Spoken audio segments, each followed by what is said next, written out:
এই ফ্ৰেমটো বনাওঁতে বহুত লেট হৈ গ'ল। চ' হেল্ল' এভৰিৱান, মই শৰীফা। আজি বনাম মোৰ বেবীৰ বাৰ্থ ফ্ৰেম। ফ্ৰেমটো বহুত দিনৰ পৰাই বনাম বুলি ভাবি আছিলোঁ, কিন্তু বনোৱা হোৱা নাই। আজি ফাইনেলি বনাবলৈ লৈছোঁ। বেকগ্ৰাউণ্ডৰ কালাৰটো ব্লেক এণ্ড হোৱাইটত ৰাখিছোঁ। কালাৰ কম্বিনেশ্যনটো বহুত ভাল লগা হয়। ফটোখন মোৰ বেবীৰ ফাৰ্ষ্ট ফটো আৰু তাইৰ পাপাই প্ৰথম কোলাত লোৱা ফটোখন লৈছোঁ। ফ্ৰেমখন অকল ফ্ৰেম হৈ নাথাকে, ইয়াৰ মাজত স্মৃতি, ভালপোৱা আৰু অনুভূতিবোৰ লুকাই থাকিব। ফটোজ এণ্ড ডিটেইলছখিনি ভালকৈ আঠাৰে লগাই ল'ব লাগিব, যাতে ৰেজিন দিয়াৰ পিছত এইবিলাক লৰচৰ নহয়। ফ্ৰেমটোত মই ৰিয়েল ফুলৰৰ পৰিৱৰ্তে ষ্টিকাৰ ফুলৰ্ছ ব্যৱহাৰ কৰিম। ষ্টিকাৰখিনি বহু আগতে লোৱা হৈছিল। ভাবিলোঁ এই ডিজাইনটো ষ্টিকাৰ ফুলৱাৰ্ছ দি কৰোঁ।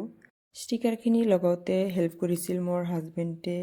ইয়াৰ পিছত ৰেজিনৰ টপ লেয়াৰটো দি 24 আৱাৰ্ছ ৱেইট কৰিলোঁ। And this is the final look. So' আপোনালোকেও যদি এনেধৰণৰ কাষ্টমাইজেশ্যন কৰিব বিচাৰে, তেনেহ'লে মোৰ লগত যোগাযোগ কৰিব পাৰে। আৰু ভিডিঅ'টো যদি ভাল লাগে, লাইক, কমেণ্ট এণ্ড শ্বেয়াৰ কৰিব আৰু পেজটো ফ'ল' কৰিবলৈ নাপাহৰিব। Thank U.